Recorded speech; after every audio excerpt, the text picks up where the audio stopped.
I might have the more controversial view here, which is that I don't think that mentoring goes far enough to really making an impactful difference. It needs to be like a trifecta. The three-legged stool of mentoring, allyship, and sponsorship, I think, is where the magic happens.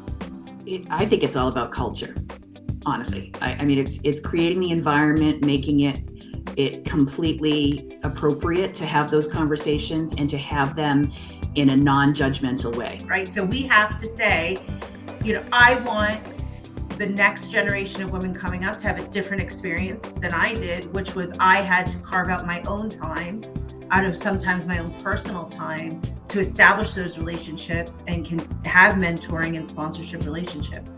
I'd like to see a culture where we stand behind the words that we speak to our larger workforce and really prioritize career development. Having younger employees mentoring older employees. What is the future of the workforce looking like? What are our customers of the future looking for in a company? And having mentoring as being a two-way relationship is really interesting. Allyship builds allyship. So the more people start being active and consistent allies, the more people spot that it's happening and they do it themselves and they have the courage and the confidence to do it. And that's how you get kind of cultural change over time. That my experience isn't their experience. And so I'm going to say awareness is a big thing. And this goes back to Katie's statistics about intent and action, two very different things. So to me, awareness, personal awareness and social awareness of what's happening around you. And then having the courage to step in. You're making an important point there, Kimberly, because I think especially right now where we are in the economy and with recruiting, there is definitely a business case to be made at the highest levels for mentoring, allyship, and sponsorship, because the cost of losing good valued people or having to reduce your shop hours, as many have had to do in retail because you can't get the workers on the floor, or not being able to answer the supply chain issues, is huge. The broken rung really is, so entry level into the workplace is pretty equal between genders right now.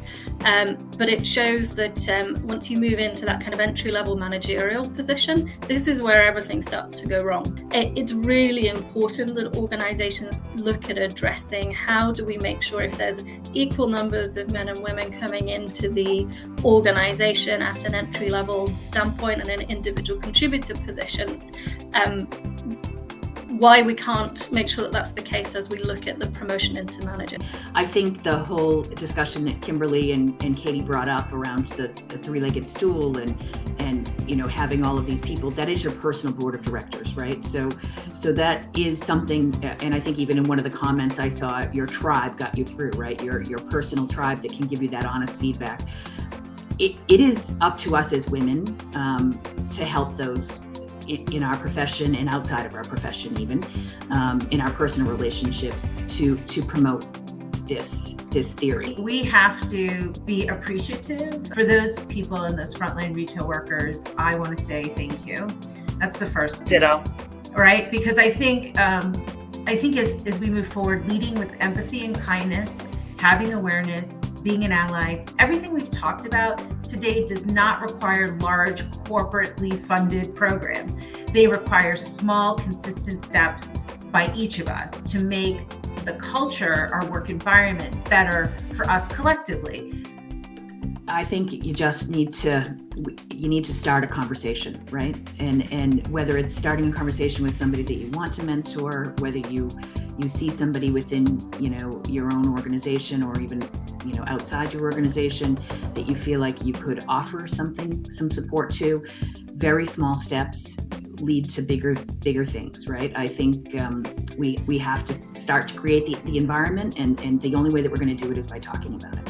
Think about what legacy you want to leave behind, and then let that guide the things that you work on. It's not always possible to do everything. So just set yourself a goal that is, you'll spend 5 minutes each day doing something that's important but not urgent. Taking time out to mentor, to connect with each other, to form allyships, to form sponsorships is really valuable to your entire organization. That's going to flow down to the people that you're recruiting eventually, and going to make a big change in your culture.